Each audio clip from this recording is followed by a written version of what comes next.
अखिल भारतीय जी कलावंतांसाठी योजना आहे, वृद्ध मानधन योजना, ही योजना 1954-55 पासून आहे, परंतु अजूनही तळागाळातील कलावंतांना मिळत आहे का?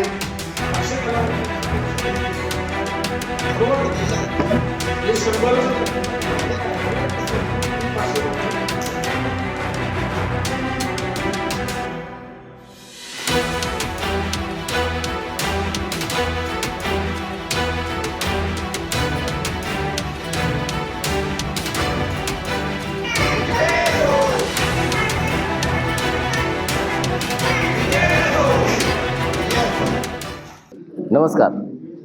महाराष्ट्र हा लोककलांचा उगम आहे, कारण महाराष्ट्रामध्ये अनेक लोककला उगम पावल्या आणि त्या वाढल्या, उभारल्या.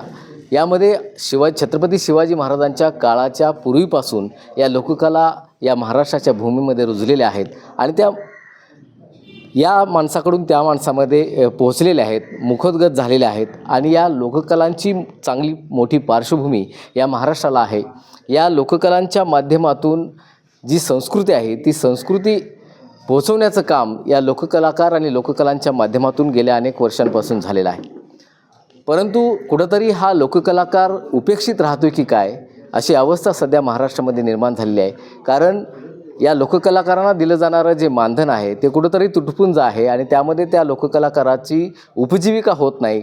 कारण हा लोककलाकार पहिल्यापासूनच उपेक्षित राहतो आहे आणि त्याच्या म्हातारपणामध्ये त्याची जी उपजीविका आहे ती कुठंतरी बाजूला राहते आणि तो उपेक्षित राहतो आहे. अशा तऱ्हेची भूमिका आज या कोल्हापूरमध्ये एक लोककलाकारांचा मेळावा घेण्यात आलेला आहे अखिल भारतीय लोककलावंत समितीच्या वतीनं. आणि यामध्ये संबंध सांगली जिल्हा असेल, कोल्हापूर असेल आणि महाराष्ट्रातील अनेक लोककलावंत यामध्ये सहभागी झालेले आहेत. आपल्याबरोबर राज्याच्या अध्यक्ष आहेत, आपण त्यांच्याशी बोलूया. काय आता नेमकी मागणी सरकारकडे तुमची राहिलेली आहे? नमस्कार, मी सारिकाताई उराडे, अखिल भारतीय लोककलावंत सांस्कृतिक समिती महाराष्ट्र राज्य.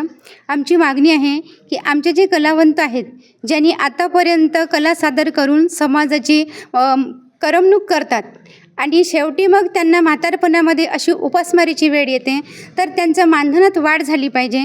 आणि आतापर्यंत किमान फक्त वार्षिक 100 लोकांना मानधन मिळतं, त्याच्यामध्ये वाढ झाली पाहिजे. किमान नाही तर 500 कलावंतांना वार्षिक मानधन मिळायला पाहिजे, तेव्हा त्याचा लाभ प्रत्येक कलावंतांपर्यंत पोचेल. नाही तर आमचा कलावंत फाईल टाकून तसंच वाट पाहता बरेच जण दगावलेले आहेत दादा. त्याच्यामुळे माझी शासनाला विनंती आहे की आमच्या या मागणीकडे लक्ष द्यावं आणि आमची ही जी योजना आहे कलावंतांसाठी राबवण्यात आलेली 1954-55 पासूनची ही योजना आहे, ही तळागाळातील उपेक्षित कलावंतापर्यंत पोहोचली पाहिजे आणि आमचा कलावंत म्हातारपणात सुखासमृद्धीनं जगला पाहिजे. त्यासाठी आम्ही संपूर्ण महाराष्ट्रामध्ये काम करत आहोत. त्यांची फाईल तयार करणे, त्यांना मानधन त्यांच्या खात्यात मिळेपर्यंत आम्ही त्यांना मदत करतो. ज्यांना आमची गरज पडेल त्यांनी आम्हाला कॉन्टॅक्ट करावं आणि आमची मदत घ्यावी, अशी माझी सर्वांना विनंती आहे. राज्य शासनाकडे मुख्यमंत्री असतील, सांस्कृतिक कार्यमंत्री असतील, यांच्याकडे काही पाठपुरावा तुमचा चालू आहे का? कशा तऱ्हेचं?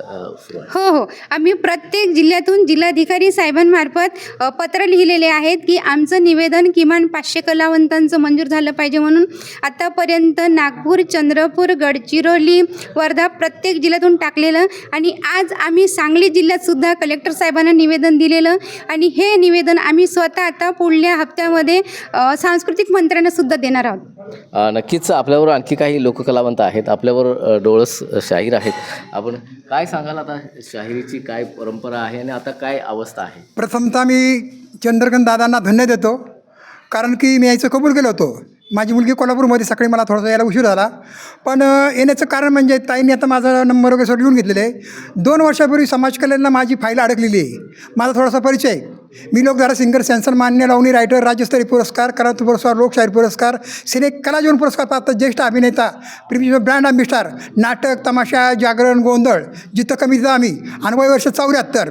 तर मला माझी ती फाईल अजून अडकलेली आहे, तर त्याला पुढं काय वाटचाल झाली नाही. कारण की म्हटल्याप्रमाणे उपेक्षित कलावांना थोडंसं डावललं जातं. राष्ट्रस्तरीत माझ्यावर त्यांनी कामं केली, त्यांनी सर्व कलाकार मंडळीत आम्हाला म्हणजे वयोमानाने आम्हाला थोडंसं त्याचं काहीतरी पाहिजे.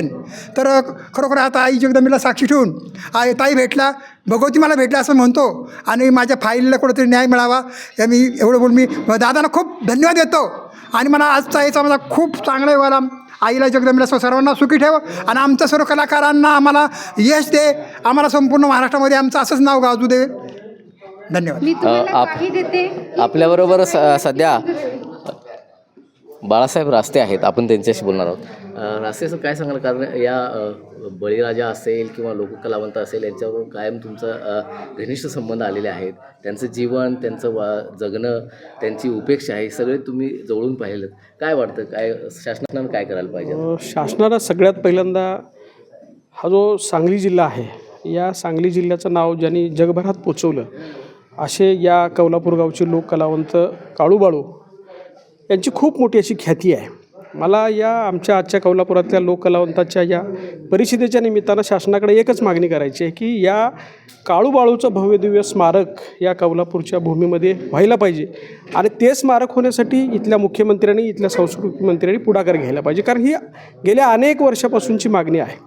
काळूबाळूंचं कुटुंब मोठं आहे, त्याच्याबद्दल दुमतच नाही, परंतु या काळूबाळूंनी जी महाराष्ट्राच्या लोककलेची जी सेवा केलेली आहे तिला जर चिरंतन काळ टिकवायचं असेल, त्याचा आदर्श जर संपूर्ण जगभरात, देशभरात पोचवायचा असेल तर त्याचं एक उचित स्मारक या भूमीमध्ये व्हायला पाहिजे.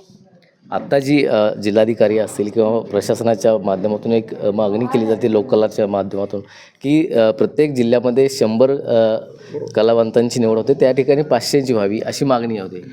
अगदी बरोबर आहे की कलावंतांची संख्या ही मोठी आहे आणि आता वयोवृद्ध झालेले कलावंत आहेत.